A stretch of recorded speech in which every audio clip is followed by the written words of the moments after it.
David Grazia naiz, Nafarroakoa naiz, Erriberako herri batekoa.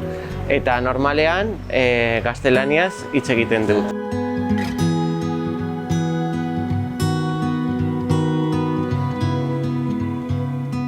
Klaseak utzi behar nituen, baina egia da nire inguruan eta nire etxean, nire bikotearekin eta seme-alabeekin euskaraz hitz egiten saiatzen naiz.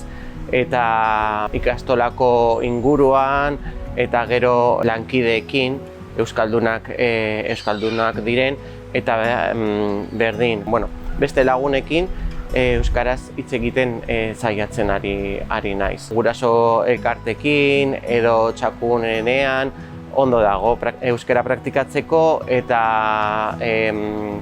beldurrak kentzeko. Egia da niretzat